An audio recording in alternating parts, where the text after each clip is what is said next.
So by now you're probably wondering, well, that's great, Kevin, Ian, and Megan. Yeah, we know we're supposed to observe what happens and make an adjustment, but what adjustment do I make? If I hit the ball right or left or too deep or too short, what do I change? And this video is going to go really specifically into what your technique adjustment should be so that you can go out and problem solve your own shots.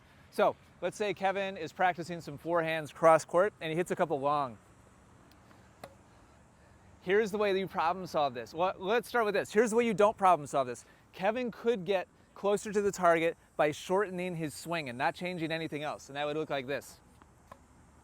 Oh, yay, great, better forehand, Kevin. But and like we're laughing, but that's like for real. That's what most players do when they go out onto the court and they miss long. Their technique adjustment is to be more careful.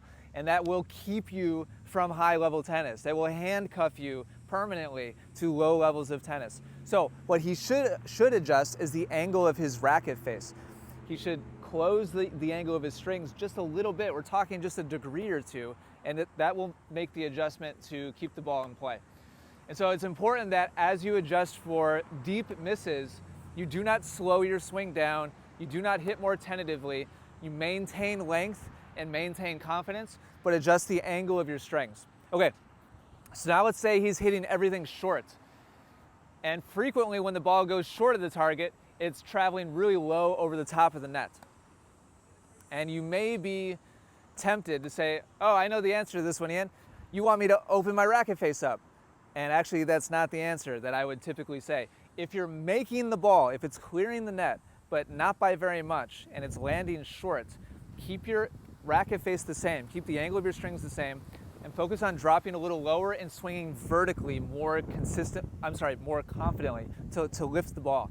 So Kevin's not going to change the angle of his racket. Instead, he's going to swing a little more vertically to lift the ball, and that height will give him the depth that he's looking for. The only time that I would recommend opening the strings is if you hit a ball that hits the bottom of the net. Show us one of those, Kevin. Nope. Okay, great. So that would be a case of, remember, the face sends it, the path bends it. So if you hit a shot that clears the net, but it's just very low and straight, that's not a face issue, that's a path issue. If you hit a shot that hits the bottom of the net, that's a face issue. If the ball just goes straight into the bottom of the net. Hopefully that makes sense, and I'm kind of keeping things segmented enough that makes sense. So making the shot, but short, lift, bottom of the net, that's angle of the face. Okay, lastly, let's talk about right and left. Let's say Kevin is aiming for that cross-court target on the deuce side, and he's hitting everything to the middle of the court. He's missing to the right. Any right or left miss is a matter of contact point, and contact point happens from timing. In other words, if Kevin is aiming cross-court, but he meets the ball with his racket facing here, the ball will never go cross-court. The ball will always go where the strings are facing. And so he will never hit that target with this contact point. The only way to hit that target would be to meet the ball a little further in front, and that comes from beginning his swing a little sooner so that he's further in front when he meets the ball with his racket. And vice versa. If he was aiming down the line, but all his contact points were here, the ball will never go down the line. The ball does not lie. And so he'd actually want to hold and wait a little bit longer so that as contact is made, his racket's a little further back. And so the best angle to really see this is the side angle. Kevin, let's see some cross-court shots, please. And so from the side angle, you'll see that his contact point is well out in front of his front hip.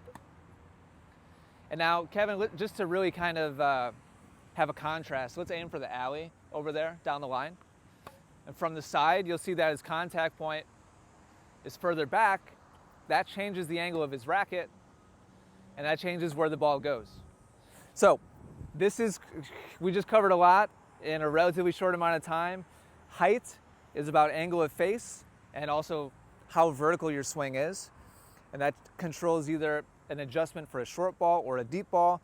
Right and left is all about angle of the racket face, and that comes down to timing. How early you begin your swing or how long you wait to initiate your swing, that controls how far in front or how far back contact is made.